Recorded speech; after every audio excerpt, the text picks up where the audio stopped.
Bonjour et bienvenue dans la quotidienne de School TV, l'émission qui vous raconte l'éducation au quotidien. Au sommaire, aujourd'hui, il est passé maître dans l'art de fabriquer des fictions qui semblent plus réalistes que des documentaires. Il le faisait jusque-là dans l'univers médical. Son nouveau film débarque sur le terrain de l'école. Le réalisateur Thomas Lilti est l'invité du Grand Oral pour un métier sérieux. L'Anti-Sèche, vous le savez, c'est la façon dont l'actualité résonne dans les programmes. Anti-Sèche signé Cécile Fournier.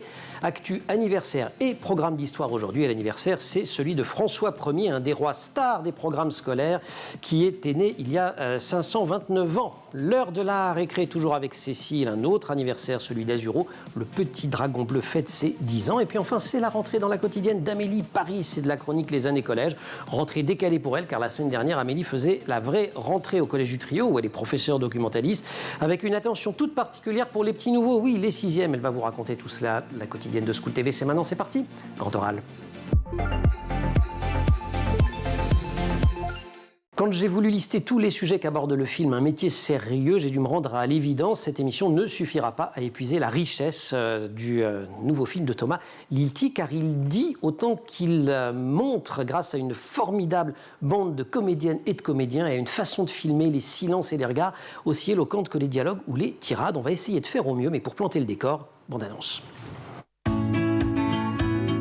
Pas tout seul, allez vous asseoir, arrête, tu descends. Qu'est-ce qui se passe ici? Qu'est-ce qui se passe? Il y a un problème?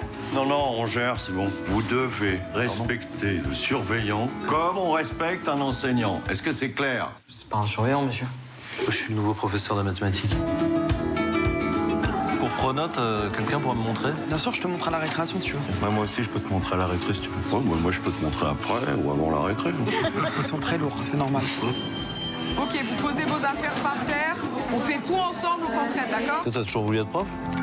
Sur tous mes bulletins, il y avait écrit ne fera jamais d'études longues. Mais finalement, je me débrouille. On change les équipes! Ça va mieux avec tes quatrièmes? Ils m'épuisent. Je les trouve même méchants par moments. Je peux savoir ce qui va pas? Mes cours sont chiants, mes cours sont plombés, les gamins s'emmerdent, et moi aussi, je m'emmerde. Tu crois que tu sais, mais en fait, tu sais pas. Le pire, c'est que tu sais même pas que tu sais pas expliquer ce que tu sais. On distingue deux grandes catégories de volcans. Lesquelles? Moi, j'ai trouvé que votre cours était assez ennuyeux. And what kind of main course do you like? Si je suis prof, c'est pour eux, je les vois évoluer, je les vois grandir. Malcolm? Des hamburgers. In English, please. Moi, je fais médecine pour faire plaisir à mon père, mais j'ai échoué. Moi, à ton âge, j'avais arrêté mes études, je faisais du surf à Biarritz. Toi, t'as toujours eu la vocation? Personne n'a là au début. Elle arrive quand t'es balancé dans un collège et puis que tu découvres que t'es à ta place. Vous savez s'il y a des frites? C'est le jeudi, les frites. C'est le mardi. Ça a toujours été le jeudi. Eh, les frites, c'est le mardi? Voilà. Mais mardi dernier, il y avait des frites, je suis désolé. Des frites tous les jours. Thomas Lilti, bonjour. Bonjour. On est super heureux de vous accueillir parce que je ne suis pas le seul à être fan de ce film dans l'émission et de votre travail en général. On est là dans un collège que vous avez voulu, je mets tous les guillemets de la terre, normal. Oui, alors je devrais dire plutôt un collège ordinaire, mais ça ne veut pas dire grand-chose. En fait, la volonté, c'était surtout de me différencier de l'image qui est tout le temps renvoyée dans les médias, des collèges, où, à juste titre, on parle surtout des problèmes et des gros problèmes, c'est-à-dire des collèges où ça se passe très très mal, alors qu'on sait qu'il y a énormément de collèges. Je ne dirais pas que ça se passe bien, mais ça se passe pas si mal que ça se passe exactement. Et où on a encore des enseignants qui certes, on le sait, souffrent, sont en difficulté, mais ont encore la passion de leur métier, l'envie de bien faire, qui sont assaillis par le doute, qui sont inquiets quand leurs élèves vont pas bien, etc., qui ont encore cette foi dans l'enseignement. Donc c'est ça que j'ai voulu raconter, parce qu'on est vraiment dans une plongée dans le point de vue. Vous avez travaillé comment d'ailleurs? Parce que je dois dire que tout le film, ça sonne vrai. Eh bien, heureusement, parce que c'est un peu... Comme pour l'hôpital, c'est votre spécialité, mais, comment vous y prenez? C'est quoi les secrets? Ce que je désire mon désir, c'est se recréer ce réel qui ressemble à la vraie vie. Alors, comment on s'y prend? Beaucoup de documentation. On lit énormément de documents, de témoignages de profs.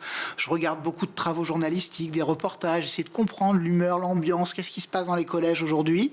Et puis, on rencontre un peu des profs, évidemment. On parle avec eux. On imagine des acteurs qu'on aime, avec qui on a déjà travaillé. Alors ça, il y a une bonne bande de fidèles. Évidemment, Vincent Lacoste. C'est lui qu'on suit, c'est le fil rouge du film. Ouais. C'est le point de départ, en fait.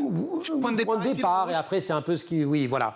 La découverte du métier par ce personnage. C'est la découverte du métier par ce personnage dont on entend souvent parler, c'est-à-dire le prof contractuel, ce prof qui n'a pas eu le temps d'être formé, et c'est vraiment une des grandes difficultés aujourd'hui qu'on peut rencontrer, et que les jeunes profs rencontrent, peu formés, voire pas formés du tout, et qui se retrouvent projetés dans un collège. Mais la chance qu'il a, parce qu'avant tout c'est un film de groupe, c'est un film sur le collectif, il a la chance de tomber sur quelque chose d'assez rare, mais qui fait quand même la richesse de certains établissements, c'est une cohésion très important, une solidarité entre les profs. Et c'est ce que j'allais vous demander, c'est-à-dire qu'il y a un personnage en plus et qui n'a pas son nom au générique, c'est la salle des profs. C'est une entité à part entière. Salle des profs, salle de garde, vous avez beaucoup filmé la médecine, vous êtes médecin vous-même. Ça fonctionne la comparaison ? Bien sûr, parce qu'en fait, ce qui m'intéresse, c'est les coulisses, moi. C'est les coulisses d'un métier qu'on connaît mal. Et vous aurez remarqué, vous êtes bien placé ici pour le savoir, c'est un métier... Notamment enseignants, on a tendance à toujours expliquer aux enseignants comment ils devraient mieux faire leur travail. Ouais. Mais c'est comme les médecins. Mais pour les médecins, on a Doctissimo maintenant, donc on est meilleur que vous. Alors qu'en fait, on le méconnaît souvent, ce métier. Et on parle souvent à leur place. Et moi, ça m'a intéressé d'aller me dire, mais à quoi ça ressemble, en fait, ce métier ? Et qu'est-ce qui se passe dans cette salle des profs ? Qu'est-ce qui se passe dans les coulisses d'un établissement scolaire ? Et c'est la question aussi que je me posais quand j'étais gamin, et que cette salle des profs, on n'y met jamais les pieds, en fait. On n'a pas le droit d'y mettre les pieds. Quand la fiction s'intéresse à l'école, elle évite généralement soigneusement d'entrer dans la salle de classe. Il y a assez peu d'exceptions. Je ne sais pas si vous avez aussi regardé des fictions sur l'école au cinéma, mais très souvent, il y a la sonnerie de début du cours, la sonnerie de fin du cours, mais le réalisateur se dit, ce qui se passe au milieu, on ne le fait pas. Là, on rentre il y a entre les murs qu'il a fait, il y en a quelques-uns, mais pas beaucoup. Il y a des films sur vraiment les classes. Moi, justement, c'est une sorte d'équilibre, parce que l'envie, c'est de raconter les profs, ce qui les traverse, leur intimité, le groupe, la solidarité. Et j'ai conscience que c'est pas comme ça partout. Moi, ça a été mon parti pris, parce que je crois que c'est un début de solution pour rendre le métier un peu moins douloureux. C'est qu'au moins il y ait de la cohésion entre les profs. Trouver cette solution pour créer la cohésion. Et puis un peu les classes. La difficulté du métier, c'est quand même... Une heure de cours, c'est quelque chose d'énorme. Incroyable. Ok, vous savez qu'ils ont du mal à recruter en ce moment, mais j'espère que vous avez une petite subvention de l'éducation nationale parce que vous faites quand même de la bonne pub au métier. Tous ces cours, je les ai vécus. Ça, c'est quelque chose que m'a dit ma conseillère spéciale Génération Z à la maison quand on a regardé le film. Pour préparer cette émission, c'est dire à quel point ça sonne juste. On va continuer à parler du film juste après l'anti-sèche, Cécile Fournier.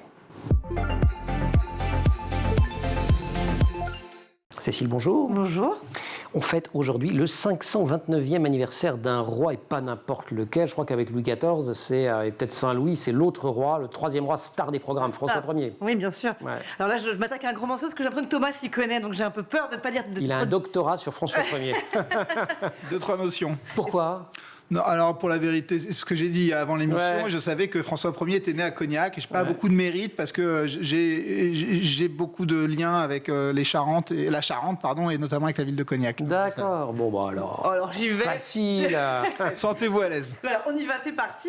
Alors c'était un roi qui n'était pas du tout prédestiné à monter sur le trône parce qu'en fait, pour vous la faire très courte, c'est que il fait partie de la branche des Valois et à ce moment-là, quand il naît, c'est Louis XII qui règne et qui lui fait partie de la maison d'Orléans. Donc c'est pas la même maison. C'est pas la même maison. Bah alors. Eh ben oui, il y en a qui suivent. Mais voilà, Louis XII et Anne de Bretagne n'ont pas de fils, mais ont des filles. D'ailleurs, François Ier va épouser Claude, de son petit nom. Et les filles, on le sait, ne peuvent pas monter sur le trône de France. Encore un autre débat. Bref, donc quand Louis XII meurt en 1515, c'est son plus proche cousin François qui monte sur le trône. Il a alors 20 ans. 1515. Ça vous dit quelque chose, on a envie de la faire. C'est la date la plus connue de l'histoire. C'est tout.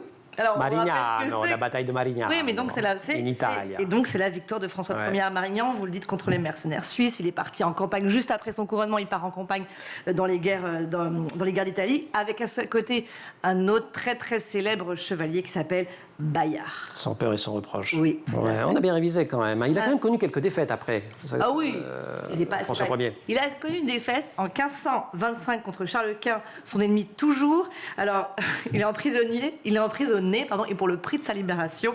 Et en attendant la ratification des clauses du traité, François Ier, consent à livrer ses 2 fils en otage, Henri, 7 ans, et François, 8 ans. Ils resteront captifs pendant 4 ans, de 1526 à 1530 quand même. C'est la version 16e siècle de la pension, qu'est-ce que je vous dise. On repassera quand même pour l'amour paternel, mais à l'époque, ça se passait pas exactement comme ça. En revanche, c'est un grand amoureux de l'art, François Ier. Un grand amoureux de l'art, parce qu'évidemment, quand il va faire ses guerres d'Italie, il va découvrir donc, la Renaissance, et donc la Renaissance de Vinci. Ils vont devenir, j'ai envie de dire très copains, mais ça c'est très, très moderne comme façon de voir les choses. Il va même l'appeler père de Vinci, ils s'aiment beaucoup. Et c'est un peu grâce à François Ier que la Joconde est sur notre territoire. Donc voilà. Et donc, même, je rappelle que de Vinci est mort en France. Et oui, il a indiqué, on peut visiter le château du Clos Lucé, juste à côté de... Voilà. Et je vous invite à le faire. Non, un tour. Mais moi aussi. C'est un super musée. C'est magnifique, j'y suis allé, c'est très très beau. Puis, le jardin est formidable. Non, surtout, on voit l'étendue de Vinci, qui est autant peintre, mais quel inventeur extraordinaire. Dans les sous-sols, il vous montre toutes les l'occasion de voir tous les châteaux de la Loire, les châteaux de la Renaissance. Exactement. Avec des salamandres partout. Ça fait près de 5 siècles que François Ier est mort. Il y a plein de traces de son passage. Les salamandres, je le disais, qui étaient son emblème qu'on voit sur les châteaux, mais pas que. Alors, il est mort à Rambouillet en 1547. Il avait 53 ans. On dit alors de la syphilis parce que monsieur aimait les femmes. Voilà. Bon, mis à part ça, on lui doit évidemment beaucoup de choses. Déjà, l'utilisation et la généralisation du français. C'est lui qui oblige à ce que le français soit utilisé dans les documents officiels. On lui doit aussi la création de l'état civil, puisqu'il impose aux églises de tenir des listes de baptême, de mariage et de décès. Enfin, c'est les prémices de l'état civil. Il a fondé le port du Havre et le collège royal qui procure un enseignement gratuit et qui deviendra le collège de France. Et puis évidemment, il nous reste des châteaux. Celui de Fontainebleau, Saint-Germain-en-Laye et évidemment, vous l'avez dit tout à l'heure, Chambord, dans lequel il séjournera. C'est son château, quoi. Vous voulez nous parler de l'escalier de Chambord? Bah oui. J'essaie d'imiter l'escalier de Chambord. J'y arrive pas. Double révolution. Double révolution. Voilà. C'est celui de Vinci. Je vous C'est-à-dire, on peut monter, descendre sans se croiser. Exactement. Bon, c'est très amusant à faire. Voilà. Surtout quand on a beaucoup de femmes en même temps. Peut-être que François Ier a fait faire. On sait jamais. C'est pas idiot. Alors, juste 76 autres escaliers dans le château, quand même, et 426 pièces tout de même. Alors, et pour finir, pour la petite anecdote, c'est le chef d'État le plus grand que la France ait connu, puisqu'il mesurait 1m98. Ah ouais. Très grand pour son époque. Même pour notre époque. Oui. On se retrouve pour la récré tout à l'heure. Oui, à tout à l'heure. Génial, super. Thomas Lilti, grand oral. Vincent Lacoste, François Cluzet, Adèle Exarchopoulos, Louise Bourgoin, William Lebguil, Lucie Zhang, Théo Navarro-Mussi, Léo Chalier et Bouli Lanners. Je les cite, ils sont à l'affiche d'un métier sérieux. Je les cite vraiment parce qu'ils jouent tous plus juste les uns que les autres. Vous avez réuni une salle des profs absolument de rêve. Ce film, Thomas Lilti, c'est tout de mon point de vue, sauf un film à thèse. Mais on retrouve un certain nombre des mécanismes que vous avez décrits sur le monde de la santé, parce qu'il y a quand même un tas de sujets qui se déroulent au fil du film, il y a des séquences, et notamment par exemple l'idée d'une formation qui ne prépare pas ou pas assez à la réalité du terrain. En fait, on découvre, et moi j'ai découvert même en faisant le film, la complexité d'enseigner. Et finalement, le film essaye aussi de poser la question, ou en tout cas de raconter un peu qu'est-ce que c'est qu'enseigner. C'est-à-dire, est-ce que c'est réellement, comme souvent on nous le dit, juste transmettre du savoir? Je crois que c'est pas tout à fait ça. Enseigner, c'est surtout se créer ce lien, apprendre aux élèves à vivre en société, aussi à leur donner conscience de leur capacité à apprendre des choses, pas tellement leur apprendre des choses, mais apprendre à apprendre. Apprendre à apprendre, c'est déjà énorme.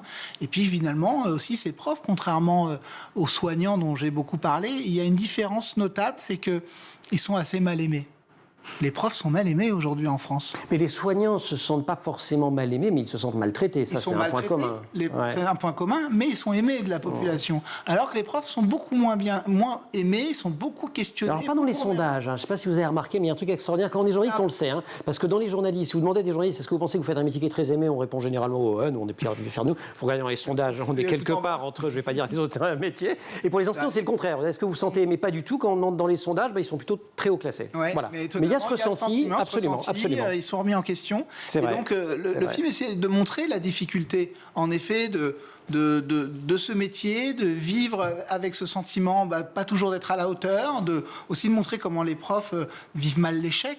L'échec de l'élève, c'est quelque chose qui est douloureux pour eux. La grande difficulté de marier vie intime, vie personnelle avec vie professionnelle, parce que c'est des métiers où le on-off, il n'existe pas. Quand on rentre chez soi le soir, on rentre aussi avec les problèmes de la journée, avec les élèves qui vont pas bien. Et alors, être le prof de ses enfants, c'est très compliqué.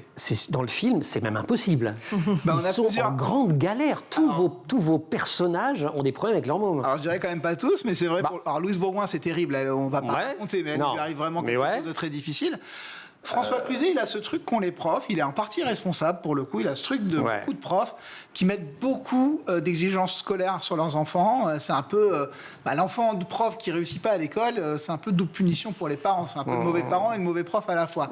Donc il a du mal à le vivre. Il a un conflit avec son fils qui est lié aux études. Adèle Exarchopoulos. Et Adèle Exarchopoulos, elle nous ressemble, c'est-à-dire qu'à un moment donné, elle fait les devoirs de son fils, et ça finit par lui porter un peu sur les nerfs. Voilà, mais d'un autre côté, elle est très différente avec ses élèves. Enfin, avec ses élèves, elle réussit très bien. C'est un modèle c'est un modèle d'empathie, de patience, Et elle a un truc particulier qui était important pour moi.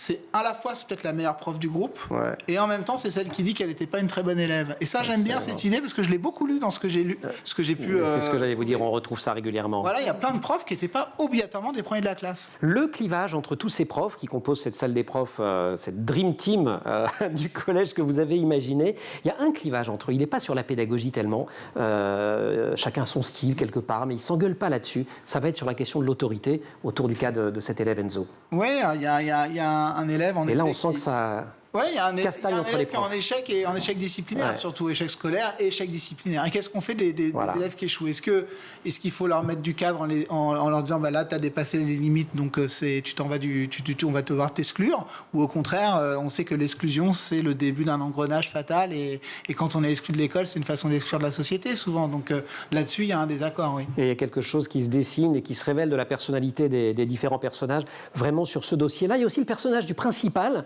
une sorte de chef de service, englué dans ses contraintes. Vous en faites pas non plus quelqu'un de toxique. Ah ça me fait plaisir. Parce que vous vous moquez un peu.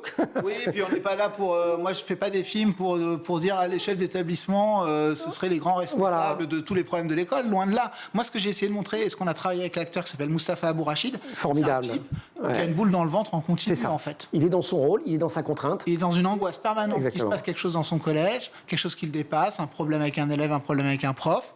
Et finalement, ça le tétanise et ça lui fait avoir des réactions des fois inadaptées. C'est surtout ça, quoi. Donc moi, j'ai presque un peu de pitié pour lui, quoi. En tout cas, et tous vos personnages sont un peu comme ça. Ils sont tous clivés, en fait. Il n'y a pas de personnage tout d'un bloc. Il n'y a pas de gentil, de méchant. Ils ont tous un oui, truc qui les travaille. C'est ce qui est un peu la complexité de nous, quoi. C'est ce qu'on est tous comme ça, quoi. Il y a pas... Heureusement, il y a des gens un peu plus méchants que d'autres. Mais moi, ça m'intéresse pas beaucoup de décrire des méchantes personnes, surtout quand c'est pour raconter des profs. J'essaie de montrer des gens... Moi, d'ailleurs, je montre pas que des bons profs. Mes profs sont pas tous exceptionnellement doué, et François Cluzet, il est un petit peu... Il est à l'ancienne. Un peu à l'ancienne. Il commence à ennuyer beaucoup les élèves, quand même. Il est temps qu'ils se remettent en question. C'est vrai que l'assommoir assommant... voilà. Pour ceux qui ont eu... Ma conseillère spéciale Génération Z, c'est un des grands moments, elle m'a dit... Oh, il a tellement raison. Voilà. Si vous avez aimé Hippocrate, le film et la série, médecin de campagne ou encore première année, comme nous, vous aimerez un métier sérieux. Thomas Lilti qui filme l'école avec la même finesse que le monde de la santé. On se retrouve, Thomas, si vous voulez bien, juste après la récré, parce que ça, c'est un truc auquel on ne renonce pas ici. C'est comme les frites du mardi ou du jeudi, j'ai oublié. Voilà. Cécile Larc, me revoilà. I'm back.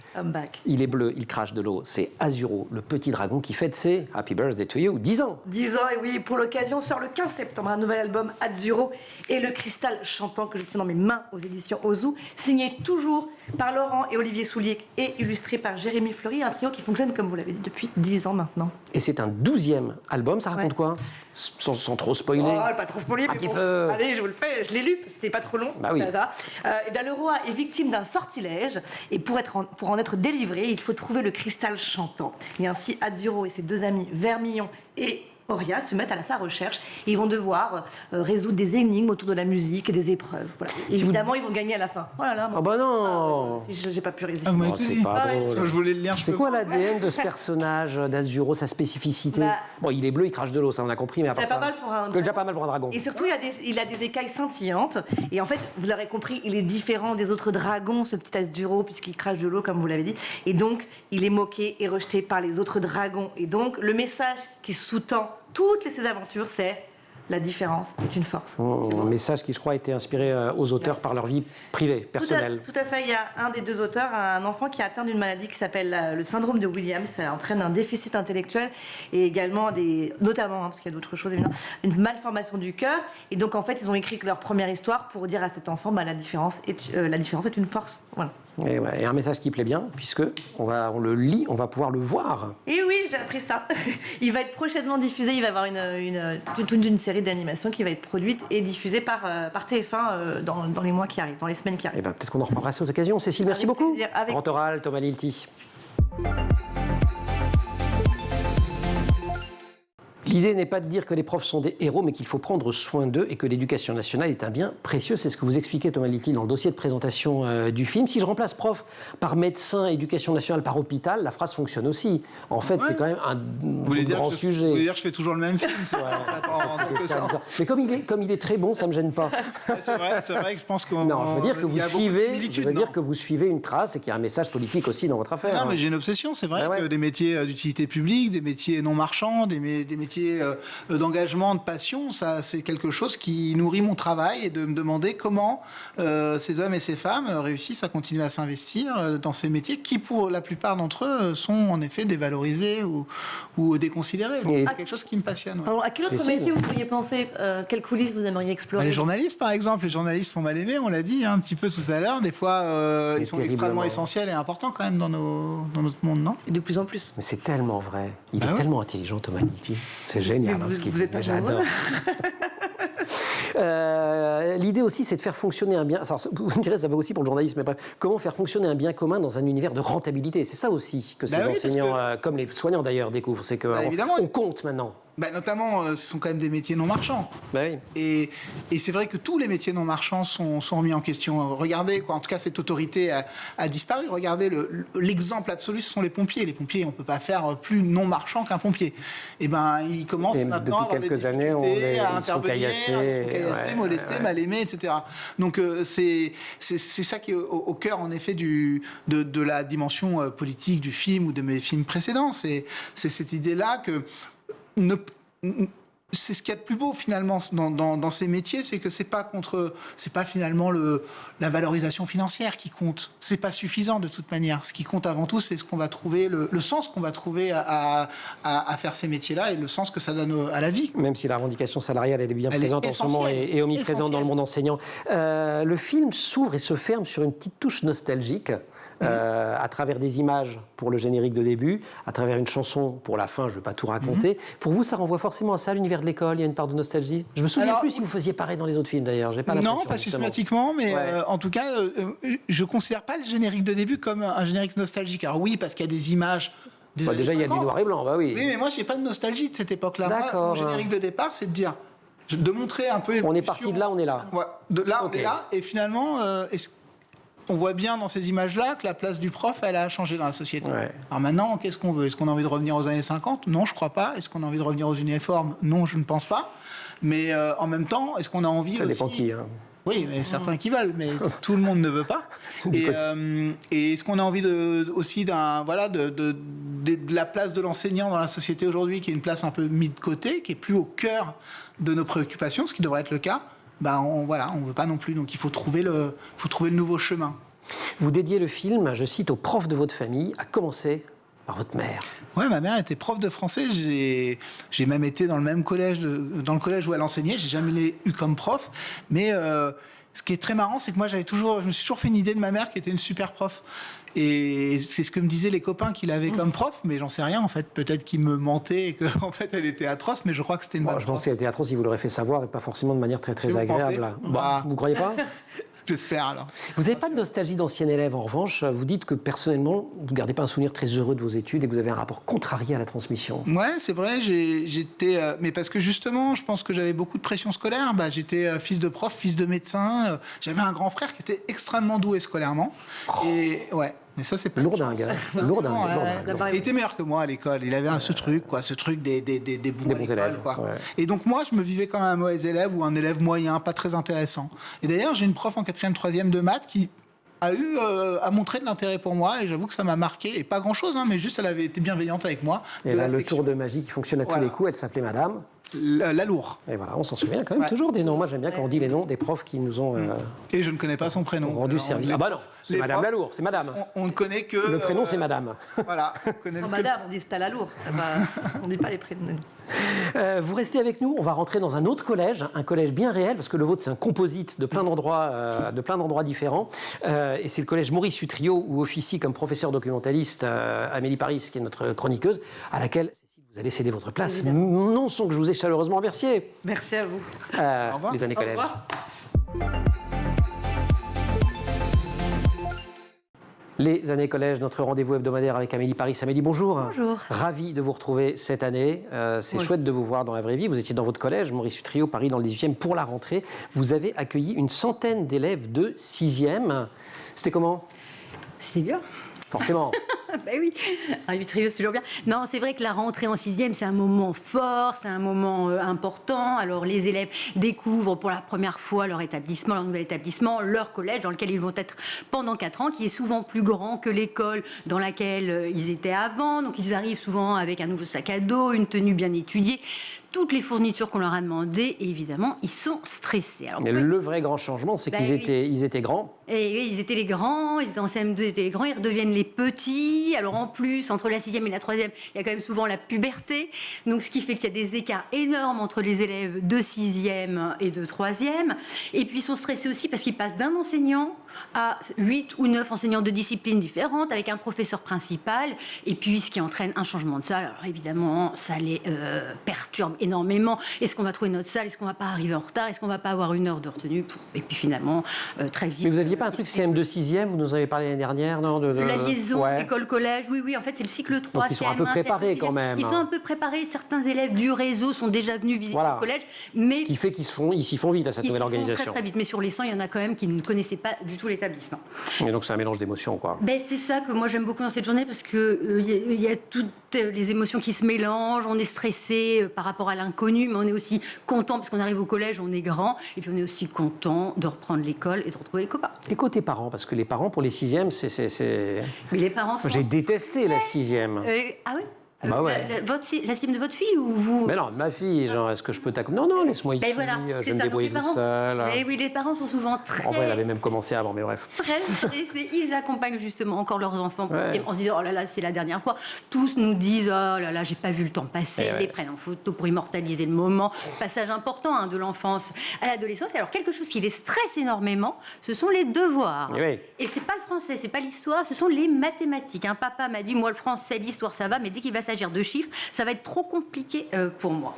Donc voilà, la cour de récréation, le jour de la rentrée, c'est ça. C'est des élèves de 6e stressés, des parents stressés, mais finalement tout va bien. Et alors, à Maurice Utrio, vous nous en parlez régulièrement, il y a plein de dispositifs, notamment d'éducation artistique et culturelle. Vous avez une résidence d'artistes, et ce sont des artistes qui ont accueilli les élèves le jour de la rentrée? Oui, Des musiciens? Exactement, il y a une résidence avec l'orchestre symphonique Padeloup, donc toute l'année, qui travaille avec une des 6e sur les 5 que nous avons à Utrio, et eux, ils font toutes les rentrées des 6e en musique, donc il y a un grand concert dans la cour, donc ça leur rend l'événement encore plus beau et encore plus mémorable pour Génial. les élèves et pour les parents. Accueil en musique et journée d'intégration. Journée d'intégration aussi, les élèves sont arrivés à 9h, à 11h, on les emmenait dans un grand parc de la région parisienne, pique-nique, ateliers, courses d'orientation, peinture. Et donc ces journées d'intégration, ça permet aussi d'alléger un peu le stress dont on parlait de la rentrée, de ne pas non plus leur donner trop d'informations, et puis surtout ça permet de rencontrer d'autres élèves. Un mini-mot d'actu, il y avait des nouveautés pour la rentrée annoncées par Papendiaï, Oui, que oui. Gabriel Attal met en œuvre, pour l'administration du moins. Le dispositif devoir fait qui s'étend maintenant à tous les élèves de 6e, autrefois c'était pas le cas. 1 heure hebdomadaire de soutien ou d'approfondissement en mathématiques et en français, et la suppression de la technologie. Voilà. Merci beaucoup. Vous revenez à partir de la semaine prochaine. Oui, évidemment. On ne se manque plus. Vous allez voir un métier sérieux, le film? Ah bah oui, forcément. Oui, Vous savez que le CDI, il est super beau dans son film? Oui, est-ce qu'on le voit?